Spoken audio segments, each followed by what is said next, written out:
కర్ణాటకలో ప్రముఖ హీరో అయినటువంటి దర్శన్ను అతని అభిమాని అయినటువంటి రేణుకాస్వామి తర్వాత పవిత్ర ఈ సంబంధించిన వ్యవహారం అంతా మనకు తెలుసు కదా. గతంలోనే వీటి మీద చాలా కథనాలు చూసాం.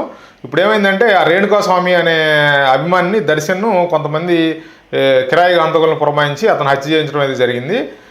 దానికి సంబంధించిన ఫోరెన్సిక్ నివేదిక ప్రస్తుతం బహిర్గతం అయితే జరిగిందనమాట. ఆ ఫోరెన్సిక్ నివేదికలో వాళ్ళు పేర్కొన్న అంశాలను ఒకసారి పరిశీలిస్తే ఇంత దుర్మార్గంగా ఇంత క్రూరత్వంగా ఎలా ఉంటారు మనుషులు అనేది మనకే అనిపిస్తుంది. దాంట్లో వాళ్ళు ఇచ్చిన నివేదికలు ఏముందంటే ఛాతీ మీద గట్టిగా గుద్దడంతో ఛాతీ వెముక విరిగి ఊపిరితిత్తుల్లో గుచ్చుకోవడం వల్ల కొంత రక్తస్రావం జరిగి ఇతను చనిపోయాడని చెప్తున్నారు. తర్వాత ఇంకొక విషయం ఏంటంటే పక్కనే ఒక లారీ పార్క్ చేసి ఉంటే ఒక మినీ లారీ దానికి సంబంధించి ఇతను రేణుకాస్వామి తలని తీసుకెళ్ళి ఆ లారీకి కొట్టారని చెప్పి దాంట్లో ఆ నివేదికలు పేర్కొనడం జరిగింది. దానివల్ల మైండ్లో కూడా క్లాట్ ఏర్పడి మెదడులో కూడా రక్తస్రావం జరగడం వల్ల ఇతను చనిపోయాడని చెప్తున్నారు.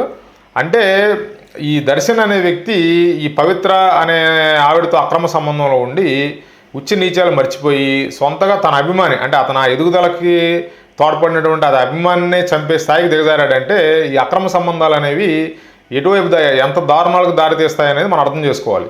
ఇప్పుడు ప్రస్తుతం ఏంటంటే మన ఆంధ్రప్రదేశ్లో కూడా అడుగడుగున అక్రమ సంబంధాలే గతంలో ప్రభుత్వంలో ఉన్నటువంటి వైఎస్ఆర్సీపీ నాయకులు ఒక్కొక్కళ్ళ భాగవతాలన్నీ బయటకు వస్తున్నాయి. ఈ అక్రమ సంబంధాల వల్ల సమాజంలో ఈ చూసే వాళ్ళకు కూడా ఏంటంటే ఒక ఏహేభావం అయితే కలుగుద్ది. అంటే ఇంత ప్రముఖ స్థానంలో ఉండి వీళ్ళు ఇలా ప్రవర్తిస్తారా అని. ఇప్పుడు ఈ దర్శన వ్యవహారంలో కూడా ఆ అభిమానిని కూడా క్రూరంగా చంపారన్నమాట. మనుషుల్లో ఇంత క్రూరత్వం ఎందుకు పెరిగిపోతుంది? ఈ జంతు సాంప్రదాయం అంటే జంతువులు దాడి చేస్తాయి జనరల్గా ఇంత క్రూరంగా.